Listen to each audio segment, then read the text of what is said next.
آیت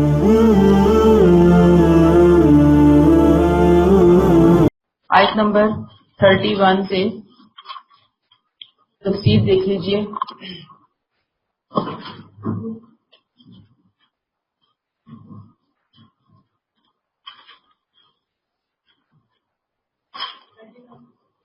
thirty one سے تفصیل ہے. سحر آپ لوگ بے شک نا چیئر یہاں آگے لے آئیں، جگہ خالی ہے، نیچے نہیں آئے لوگ. اعوذ باللہ من الشیطان الرجیم. تفسیر ہے آیت 31 سے.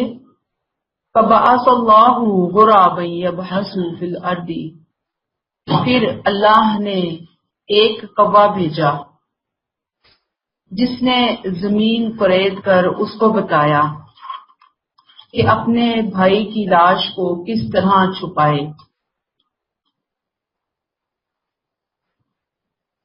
وہ یہ دیکھ کر وہ بولا کہ ہائے میری کمبختی، کیا میں اس کبے جیسا بھی نہ ہو سکا کہ اپنے بھائی کی لاش کو چھپا ہی دیتا.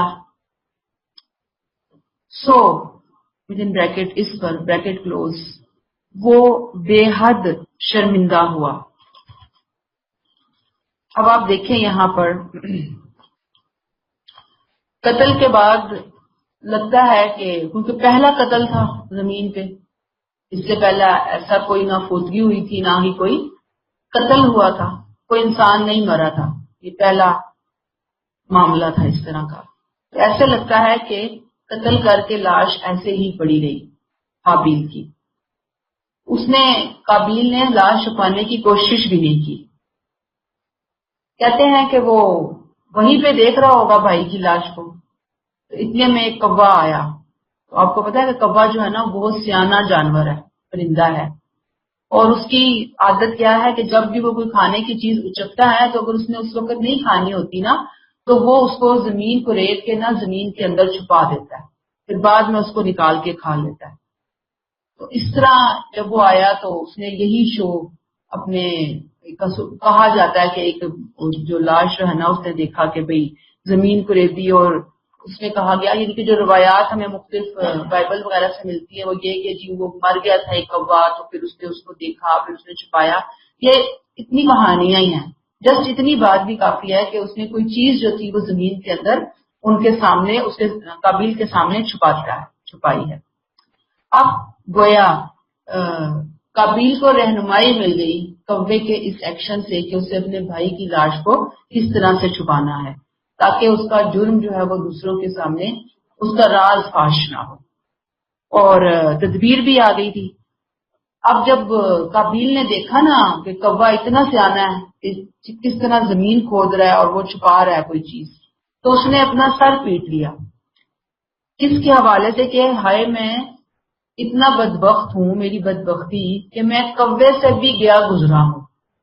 کوا مجھ سے زیادہ سیانا نکلا کہ وہ تدبیر کوے کو سوجی مجھے نہ سوجی.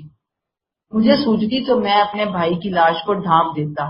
اور اسے اپنی بے وقوفی پر ندامت ہوئی، یعنی اس کو ندامت اس بات پہ نہیں ہوئی تھی کہ میں نے اپنے بھائی کا قتل کر دیا، یعنی اس بات پہ اس کو ندامت نہیں تھی، اس کو ندامت کس بات پہ ہوئی کہ میں کوے سے زیادہ بے وقوف ہوں. ٹھیک ہے. اچھا جی، اب قرآن نے اسی ٹکڑے کو جو ہے نا یہاں پر نمایاں کیا. ادھر سامنے آ جائے، ادھر سامنے آ جائے، آگے آ جائیے. بسم اللہ من الشیطان. قرآن نے یہاں پر اس ٹکڑے کو نمایاں کیا نا. کیا کہتا ہے قرآن میں؟ کیا آتا ہے؟ قال یا ویلتی اعجزت ان اکون مثل هذا الغراب، ہائے میری کمبختی، کیا میں اس کبے جیسا بھی نہ ہو سکا. فاواری سوءات اخی، کہ میں اپنے بھائی کی لاش کو ہی چھپا دیتا. فاصبح من النادمین، اس بات پر وہ شرمندہ ہوا. اس قدر دیکھیں نا بے وقوفی کی حد ہے. تو قرآن نے اس بات کو اس کی اس گفتگو کو قرآن نے محفوظ کر لیا. دیکھیں یہ بات اس نے کہی تھی، قرآن نے محفوظ کر لیا، قرآن ہمارے سامنے لے کر آیا. اور یہ بات ہمیں کیوں بتائی گئی کہ جو اللہ سے نہیں ڈرتے وہ لوگوں سے ڈرتے ہیں. لوگوں سے ڈر تھا نا کہ میرا راز جو ہے فاش نہ ہو جائے، جرم نظر نہ آ جائے، اور پھر ظاہری بات ہے کہ ایسے لوگ نہ اللہ کی پرواہ کرتے ہیں، نہ اللہ کے حکم کی پرواہ کرتے ہیں، نہ ضمیر کی آواز سنتے ہیں وہ لوگ نا. تو اسی یہ ایسے لوگ جو ہوتے ہیں نا وہ کبوں سے، طوطے پرندوں سے اور چیزوں سے نہ سبق لے رہے ہوتے ہیں. اللہ کا سبق نہیں لے رہے ہوتے، اللہ کے رسول سے سبق نہیں لے رہے ہوتے. یہ چیزیں جو ہیں وہ سبق لے رہے ہوتے ہیں. استغفر اللہ. یہاں پہ جو کوا ہے نا، کوا شیطان کی مثال ہے. کوا کون ہے؟ شیطان ہے. شیطان کے روپ میں وہ کوا آ کر اس نے ایک جرم کو چھپانے کی سمجھے اس کو تدبیر بتا دی تھی آ کر. اب یہاں پہ اللہ تعالیٰ نے ایک بات اور کی، فَبَعَثَ اللَّهُ غُرَابًا. آیت شروع ہوئی نا، اللہ تعالیٰ کہتے ہیں فَبَعَثَ اللَّهُ، اللہ نے ایک کوا بھیجا. نسبت کس کی طرف ہے؟ اللہ نے کوا بھیجا ہے. پھر در حقیقت اللہ کی وہ سنت ہے کہ جس کے تحت دنیا میں کوئی بھی کام ہوتا ہے، لیکن کوئی بھی کام ہے، خیر ہے یا شر ہے، اللہ کا حکم ہوتا ہے تو وہ ہوتا ہے نا. اگر اللہ کا حکم نہ ہو تو وہ کام نہ ہو. تو اب آپ دیکھ لیجئے کہ جب وہ سنت کیا ہے کہ جب کوئی شخص اللہ تعالیٰ کی باتوں سے، اس کے حکموں سے اپنے کانوں کو بند کر لیتا ہے، اپنے دل دماغ کو بند کر لیتا ہے، اپنی آنکھیں بند کر لیتا ہے، تو پھر کیا ہوتا ہے کہ اس کے اوپر اللہ تعالیٰ ایک شیطان مسلط کر دیتا ہے. اب وہ شیطان اس کا ساتھی بن جاتا ہے، ہر چیز میں وہ اس کو گائیڈ کرتا ہے. یوں سمجھ لیں کہ جیسے دنیا میں آپ دیکھیں کہ اچھے ساتھی بھی ہوتے ہیں، برے بھی ہوتے ہیں. جو برے ساتھی ہوتے ہیں وہ کیسے انسان کو بھٹکاتے ہیں. ہم اکثر اپنے ارد گرد اس طرح کی مثالیں دیکھتے ہیں کہ بری کمپنی آئی اور بندہ کہاں نہیں اس نے بھی چاک ماری جا کر، کہاں اس کا دماغ پھر خراب نہیں ہوا، الٹا نہیں. بالکل یہاں پر ایسی مثال ہے. قابیل کو آپ دیکھ لیں کتنی زبردست تلقین کی تھی نا، مؤثر اس نے نصیحت کی تھی، بتایا تھا اس کو، لیکن اس کے باوجود دیکھیں قابیل کا دل جو ہے نا نرم نہیں ہوا. قابیل کی بات سن کر ذرا اس کو شرم و حیا نہیں آئی، کشمکش رہی، اور اس کشمکش میں جیت کس کی ہوئی؟ شر کی. اور اس نے وہ کام جو ہے نا کر دیا جو کہ اس کو وہ کام نہیں کرنا چاہیے تھا. میں نے آپ کو یہی بتایا کہ عام کچھ مفسرین جب آپ پڑھیں گے نا مختلف تفسیر کی کتابیں تو آپ کو تفسیر میں کافی اختلاف نظر آتا ہے. تو وہاں پہ ہم دیکھتے ہیں کہ ہمیں مفسرین یہ کہتے ہوئے نظر آتے ہیں کہ قابیل نے قتل کیا، لاش نہیں اس کو سمجھ آ رہی تھی کہ کہاں ٹکانے لگائے، کئی سال وہ کمر پہ لاتے اس کو پھرتا رہا، اس کی سمجھ میں نہیں آیا. لاش سڑ گئی، پھر اللہ تعالیٰ نے کوا بھیجا، پھر وہ دوسرا کوا مر گیا تھا، پھر اس نے زمین کھودی، اس کوے کو دفن کیا، تو پھر اللہ تعالیٰ نے اس کو دفن کرنے کا طریقہ بتایا. تو بہرحال یہ مختلف میں نے آپ کو بتایا کہ رائے ہے. اس میں بات پھر وہی آتی ہے کہ جو چیز ہمیں سمجھ میں آتی ہے اور جو چیز سمجھنی چاہیے قابیل اور حابیل کے اس حصے سے کہ یہاں آ جائے کہ دین اور اخلاق کے جو تصورات ہے نا اللہ تعالیٰ نے شروع میں ہی بہت واضح کر کے دے دیے تھے. یعنی کہ اللہ تعالیٰ نے بتا دی تھی، انسان کی فطرت میں ڈال دیا تھا کہ قتل نہیں کرنا، حسد نہیں کرنا، نفرت نہیں کرنی، فلاں غلطی نہیں کرنی. شروع سے یہ چیزیں بالکل انیشیل سٹیج کے اوپر بنی آدم کے دلوں کے اندر، دماغوں کے اندر ڈال کر بھیجی گئی. ورنہ دیکھیں نا یہ حابیل جو قتل ہوا ہے حابیل کا، تو یہ قابیل اتنا عرصہ جو کشمکش میں رہا، اٹس مین کہ تھی نا اندر ایک ضمیر نام کی چیز تھی نا، اس کو پرک کر رہی تھی کہ نہیں اچھا نہیں ہاں نہیں، ڈاما ڈول تھا. تو یہ چیزیں ہمیں پتہ چلتی ہیں اس واقعے سے کہ بھئی یہ چیزیں موجود ہیں. اچھا اب یہاں سے ہی ہم تھوڑا سا ضمنی طور پر، سیکنڈری طور پر اس بات کو جانتے ہیں کہ یہ جو اسلام کے اندر مردوں کو دفنانے کا طریقہ ہے، یعنی ہم تھوڑا سا اس کو آیت سے تھوڑا سا ہٹتے ہیں، تھوڑا سا دیکھتے ہیں پوری دنیا کے اندر کس طرح سے میتوں کو، لاشوں کو دفنایا جاتا ہے، کیا طریقہ ہے، اسلام نے کیا ہمیں بتایا. اگرچہ آیت سے ڈائریکٹ اس کا کوئی تعلق نہیں ہے، انڈائریکٹلی ہم اس بات کو سمجھتے ہیں.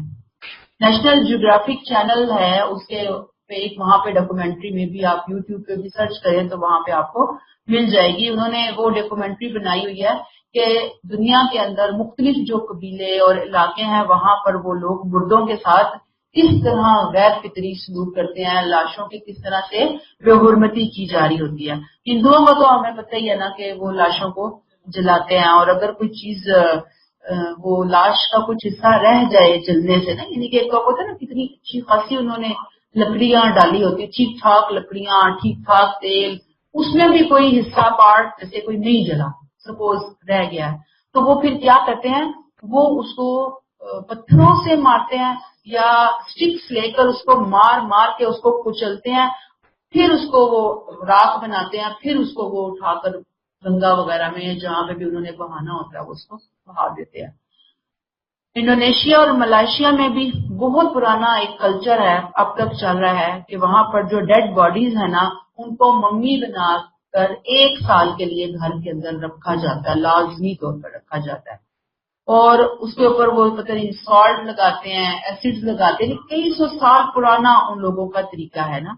اور پورا 1 سال وہ جو ممی ہے نا اس کے ساتھ وہ پارٹیاں مناتے ہیں، پکنک مناتے ہیں، فیسٹیول مناتے ہیں، اور ساری فیملی جو ہے وہ اس طرح چل رہی ہوتی ہے اس فیسٹیول میں. جس طرح آج آپ اپنے آپ کو دیکھیں سمجھنے کے لیے کہ عرس منائے جاتے ہیں، وہ ڈالیاں نکل رہی ہوتی ہیں، اس طرح وہ اپنی ممیز لے لے کے نا کبھی ادھر جا رہے ہیں کبھی ادھر جا رہے ہیں. پوری جو فیملیز ہے نا وہ نارمل طریقے سے بیٹھتی ہیں، اس کے ساتھ یعنی اس کو بٹھایا ہوا ہوتا ہے، اور بٹھا کر میرے پاس کچھ تصویریں بھی موجود ہیں نا، وہ انہوں نے بٹھایا ہوتا ہے اور وہ جیسے کہ وہ بیٹھا ہوا ہے فیملی ممبر ساتھ ہی نا، اور پھر وہ ساتھ کھا رہے ہیں، پی رہے ہیں، انجوائے کر رہے ہیں. پھر اس کے بعد 1 سال جب گزر جاتا ہے تو پھر ٹیمپلز انہوں نے بنائے ہوئے ہوتے ہیں، پھر وہاں پر اس کو جو ہے وہ دفن کر دیا جاتا ہے. اور آپ سوچئے کہ پورا سال ان کا ٹھیک ٹھاک خرچہ ہوتا ہے، ٹھیک ٹھاک، کیونکہ وہ صرف گھر کے لوگ نہیں ہوتے، انہوں نے پوری فیملی کو انوائٹ کرنا ہوتا ہے اس ایونٹ کے اوپر، اور پوری فیملی بھی پھر وہ آتی ہے کپڑے پہن کر، کھانے پینے، اور وقت بس وہاں پر یہی سلسلہ جو ہے وہ چل رہا ہوتا ہے. اور آپ سوچیں کہ لوگ تو پھر جا ہی ہوتے ہیں دنیا سے، کبھی کسی کے گھر فیسٹیول ہو رہا ہے تو کبھی کسی کے گھر فیسٹیول ہو رہا ہے، عجیب و غریب قسم کا طریقہ جو ہے یہ بنایا ہوا ہوتا ہے. یو ایس وغیرہ میں کیا کیا جاتا ہے، وہاں پہ تو آپ کو پتہ ہی ہے کہ کافی مہنگا ہے دفنانے کا جو سسٹم ہے، ٹھیک ٹھاک جو ہے وہ خرچہ ہوتا ہے اس کے اوپر، دفنانے کے اوپر نا، جو مسلمانوں کا اور جوس کے اندر کیا جاتا ہے. باقی جو لوگ ہیں وہ تو شارٹ کٹ ڈھونڈ رہے ہوتے ہیں. پچھلے دنوں آپ نے کہانیاں بھی سنی ہوں گی کہ وہ لڑائی ہوگی تھی کہ وہ ماں کو جو ہے نا وہ دفنایا جائے گا یا اس کو جلایا جائے گا، بچوں میں لڑائی ہو رہی تھی نا، باپ کو دفنایا جائے گا یا اس کو جلایا جائے گا. تو پھر ابھی جب لوگوں نے ریسرچ کی تو پتہ چلا کہ اس بندہ جو تھا نا اس کی بیوی جب فوت ہوئی تھی تو اس نے کہا کہ خرچہ بہت زیادہ آتا ہے اس کو دفنانے کے اوپر، تو لاش کو ہم جلائیں گے. تو انہوں نے جلایا تھی، نہیں مسلم ہوتے ہوئے بھی انہوں نے لاش کو جلایا. یہ بھی کوئی ریسنٹلی مہینہ 2 مہینے پہلے کی بہت زیادہ خبر ہے جو کہ بہت وائرل ہوئی تھی. تو اب وہاں پر بہت سارے طریقے جو ہے انہوں نے اختیار کیے ہوئے ہیں. وہ کہتے ہیں کہ وہ باڈی لے جا کر نا فریز کر دیتے ہیں، بالکل فریز بنا دیتے ہیں. جب وہ باڈی جم جاتی ہے تو اس کا برین نکال کے اس کو سیل کیا جاتا ہے، اور قانونی طور پر یہ جائز، اور باقی باڈی جو ہے نا اس کو ختم کر دیا جاتا ہے. اس کے علاوہ پارسی کیا کرتے ہیں، انہوں نے آپ دیکھیں گے نا تو انہوں نے اونچے اونچے دور دراز علاقوں میں نا ٹیمپل بنائے ہوئے ہیں. اونچے جیسے آپ دیکھیں ہمارے یہاں پانی کی ٹینکیاں نہیں ہوتی، اونچی اونچی ہوتی چھتیں، ایسے انہوں نے اونچی جگہوں کے اوپر نا ٹیمپل بنائے ہوئے ہیں. وہاں پر لے جا کر وہ باڈیز رکھ دیتے ہیں، اور چیلیں آتی ہیں اور وہ چیلیں آ کر اس کو کھاتے ہیں اور پھر خود بخود ہی وہ ہڈیاں جو جب وہ رہ جاتی ہیں تو پھر ان کو جلا کر ڈسپوز کر دیتے ہیں. تو یہ دیکھیں کس طرح سے طریقہ ہوتا ہے. اور پھر اس کے علاوہ مزید جو ماڈرن طریقے ہیں اس میں نے آپ کو بتایا کہ اب جلاتے نہیں ہیں، جلانے کے بھی ماڈرن طریقے آ گئے ہیں کہ انہوں نے اوون بنا لیے ہیں. جس طرح کے باربیکیو کیا جاتا ہے نا، وہ اپنی لاش کو جو ہے نا وہ آئل وائل لگا کے نا وہ کوئی گھی اور خاص قسم کی چیزیں لگا کر اس کے اندر رکھ دیتے ہیں. وہ اسپیشل مشین بنی ہوتی ہے، باڈی جو ہے نا بالکل راکھ بن کے وہاں سے نکلتی ہے، اور وہ بہت سستا پڑتا ہے ان کو. ہاں 5 منٹ میں ختم ہو جاتی ہوگی بالکل. تو آپ سوچ لیجئے کہ اللہ تعالیٰ نے ہم پر، مسلمانوں پر، اہل کتاب پر کتنا زیادہ فضل فرمایا ہے. اللہ تعالیٰ کا آنر ہے. اللہ تعالیٰ نے باڈی کو بھی عزت دی ہے. دنیا میں انسان کو تو عزت دی ہی ہے، اللہ نے باڈی کو بھی عزت دی ہے کہ جب اس کو رخصت کرنا ہے دنیا سے تو اگرچہ جا چکا ہے تو اس کو نہلا کر، دھلا کر، پاک صاف کر کے، صاف سفید، دیکھیں کپڑا بھی کون سا سلیکٹ کیا، بالکل سفید بے داغ کپڑا، اس کے اندر جو ہے اس کو دعاؤں کے ساتھ رخصت کیا جاتا ہے تاکہ لاش کی بے حرمتی نہ ہو، اس سے بو نہ پھیلے، جانور آ کر اس کو بھنگوڑے نہیں، کتے بلیاں اس طرح کے جو جد وغیرہ ہیں، اور اس طرح جو ہے نا یہ یعنی کہ ایک غیر فطری چیزیں ہیں نا، اسلام نے ایک بہترین چیز جو ہے وہ ہمیں بتا دی اور سمجھا دیا. اس کے علاوہ ہم بعض جانوروں میں دیکھتے ہیں، مثلا ہاتھی ہے، بعض بندر کے فیملی سے تعلق رکھنے والے جو بندر ہیں وہ بھی باڈی جب کوئی مر جاتا ہے نا ان کا جانور، تو وہ بھی اس کے اوپر گھاس وغیرہ ڈال رہے ہوتے ہیں نا، تو وہ کر رہے ہوتے ہیں. اب یہ دیکھیں نا، یہ جو انڈونیشیا کا جو تراجن قبیلہ ہے ان کے ہاں موت کے دلچسپ قوانین ہیں. ابھی آپ جب فارغ ہو جائیں گے نا یہاں سے پڑھ کر تو پھر یہ ذرا دیکھیے گا انہوں نے کس طرح سے تصویریں بنائی ہوئی ہیں، باڈی کو کس کس طرح سے ساتھ لے کر یہ پھر رہے ہوتے ہیں. تو یہ انسان جو ہے نا وہ ایک طرف تو وہ کہتا ہے کہ جی بڑا انجوائمنٹ ہے یہ، لیکن یہ ہے بڑی بے حرمتی لاش کی. اللہ تعالیٰ معاف فرمائے. آیت 32 من اجلی ذالکا ودن بریکٹ، انسان کے جرائم کی طرف میلان کی بریکٹ کلوز، اسی وجہ سے، یا ودن بریکٹ انسان کی اپنی سرکشی سے بریکٹ کلوز، ہم نے بنی اسرائیل پر یہ فرض کر دیا. جب موسیٰ علیہ السلام کو شریعت دی نا اس وقت کیا فرض کیا بنی اسرائیل پر، کہ جس نے کسی انسان کو قتل کیا بغیر اس کے کہ اس نے کسی کو قتل کیا ہو یا زمین میں فساد برپا کیا ہو تو گویا اس نے تمام انسانوں کو قتل کر دیا. ایک انسان نے اگر کسی انسان کا قتل کیا، دیکھیں یہاں پہ کوئی ڈسکریمنیشن نہیں ہے کہ مسلم اور نان مسلم. قتل نفسن بغیر نفس، نفس کا قتل بغیر کسی نفس کے، جس نے کسی انسان کی جان بچائی اس نے گویا تمام انسانوں کی جان بچائی. پھر ودن بریکٹ یہی نہیں، اس کے ساتھ بریکٹ کلوز، یہ بھی حقیقت ہے کہ ان پر اتمام حجت کے لیے بریکٹ کلوز ہمارے رسول ان کے پاس واضح نشانیاں لے کر آئے. بنی اسرائیل کے اندر کی بات ہو رہی ہے، لیکن اس کے باوجود ان میں سے بہت سے لوگ ہیں جو زمین میں زیادتیاں کرنے والے ہیں. گویا اب آپ دیکھ لیجئے کہ انسانوں کا معاملہ ہم یہاں پہ پڑھ رہے ہیں نا، اور پیچھے ہم نے بنی اسرائیل کے جرائم کے حوالے سے مختلف واقعات پڑھتے پڑھتے حابیل اور قابیل کا قصہ پڑھا، اور اسی قصے کو مزید اللہ تعالیٰ نے یہاں پر کھولا اور یہ بات ہمیں سمجھانے کی کوشش کی کہ انسانوں میں قیامت تک دونوں قسموں کے لوگ رہیں گے. کچھ حابیل جیسے نرم دل نرم مزاج قسم کے لوگ ہوں گے، خدا ترس ہوں گے، حق اور انصاف پر قائم رہنے والے ہوں گے، تقوی اختیار کرنے والے ہوں گے. حابیل میں یہی تقوی تھا ان کے اندر بہت زیادہ. اور کچھ جو ہے قابیل جیسے ہوں گے، انتہائی سمدل، انتہائی لڑاکا، انتہائی بدتمیز. اسی لیے اللہ تعالیٰ کہتے ہیں کہ بنی اسرائیل کے لیے شریعت دی، اور اس شریعت کے اندر قصاص کا قانون اللہ تعالیٰ نے فرض کر دیا پوری سوسائٹی کے لیے. اللہ نے، کیونکہ اللہ کو پتا تھا ہر طرح کے لوگ ہوں گے، قتل و غارت ہوگی، خون خرابہ ہوگا. جب خون خرابہ ہوگا تو اس کے لیے ایک لا، ایک قانون پہلے سے موجود ہونا چاہیے. اسی لیے اللہ نے کہا کہ پھر بدلہ لیا جائے گا، قصاص ہوگا.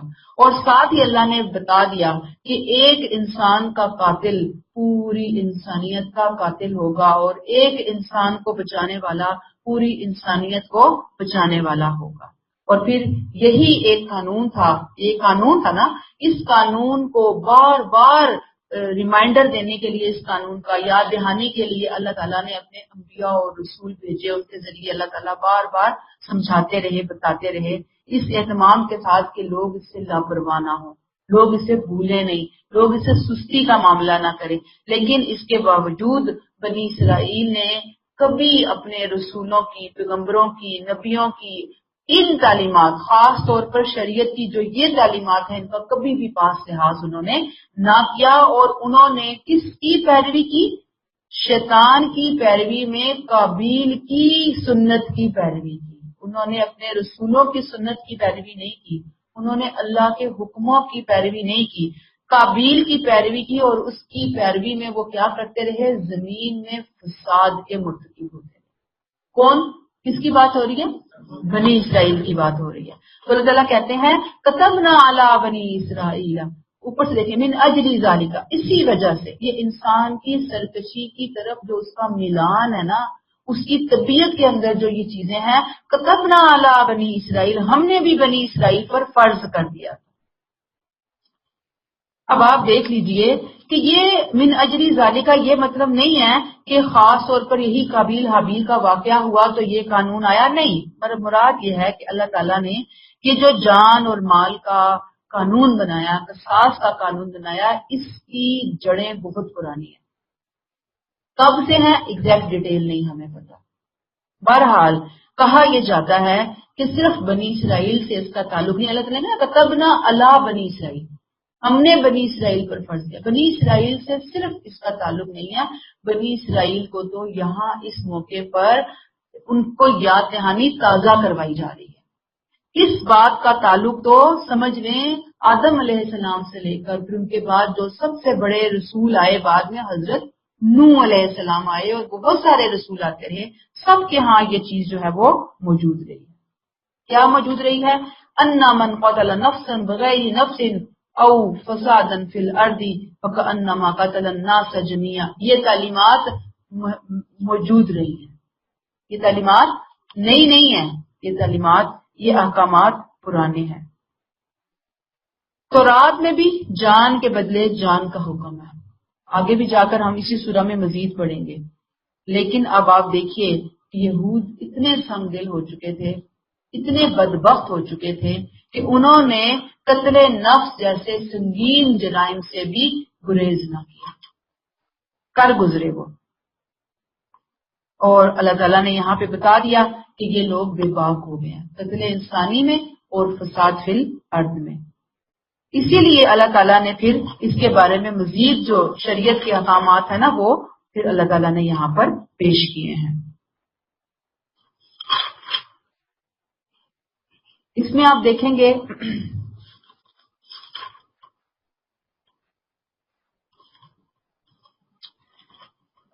یہاں سے ہم تھوڑا سا رک کر جانیں گے اپنے لیے لیسن۔ اس آیت سے حکم تو بنی اسرائیل اس سے پرانی شریعتوں میں رہا ہے، آج ہمارے لیے اس آیت کی روشنی میں کیا لیسن ملتا ہے؟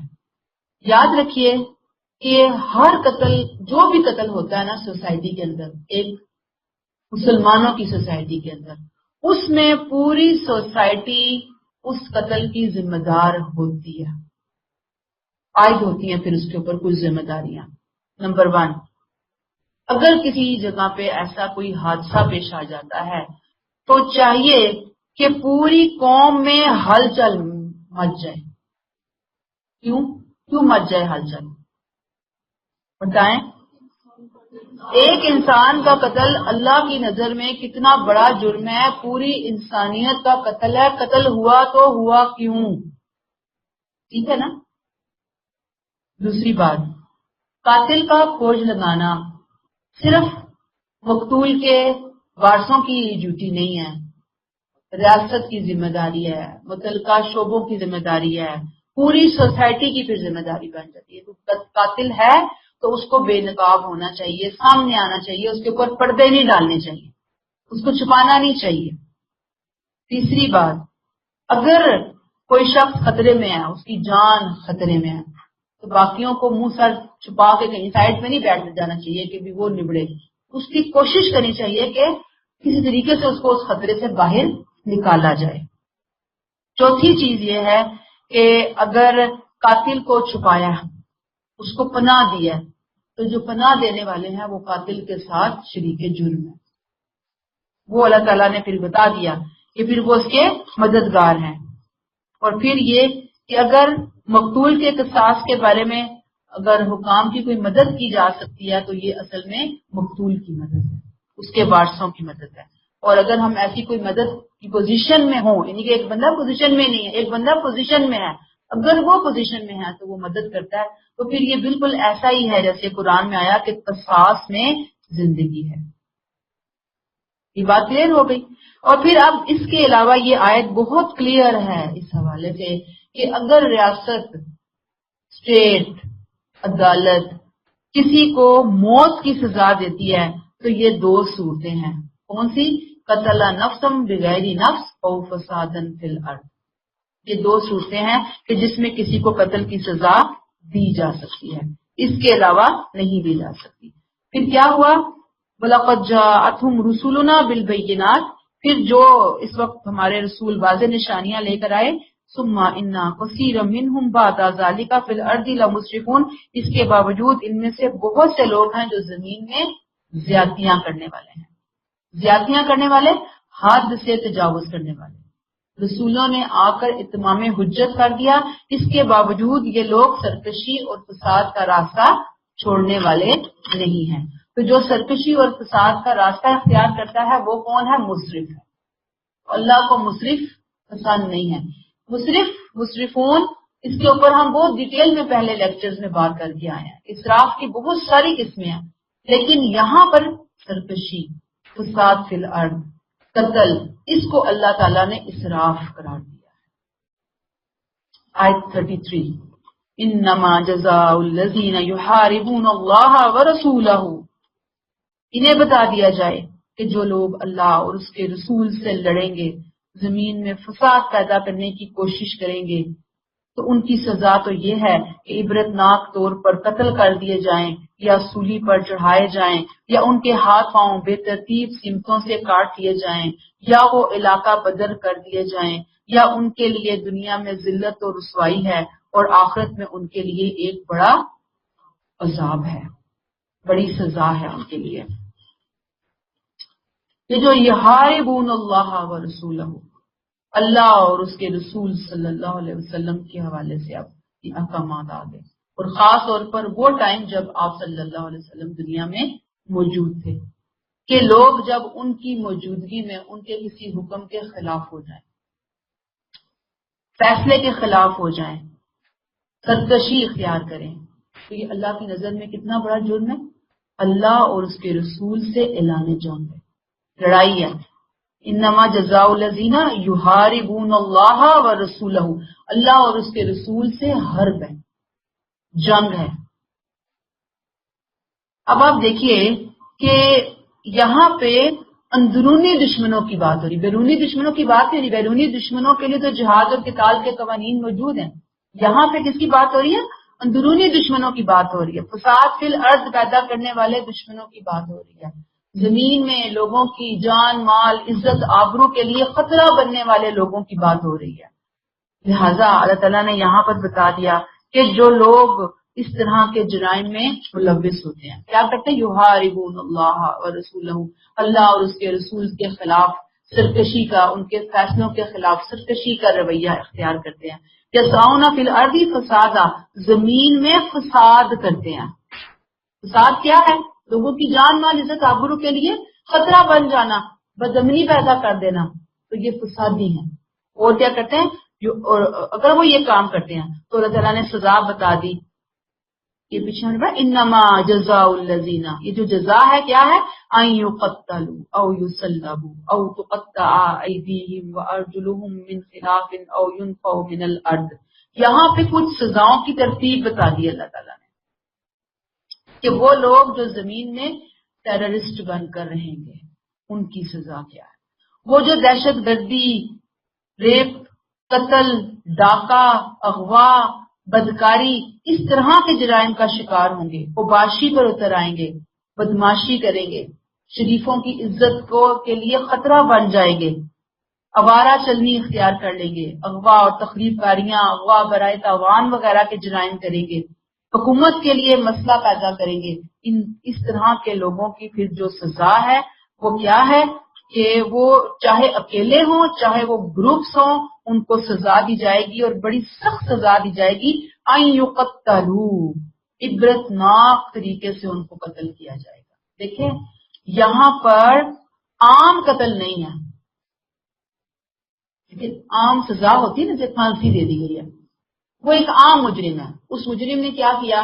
کسی نے کسی کو قتل کر دیا، تو اس کے لیے کیا ہے؟ عام سزا ہے.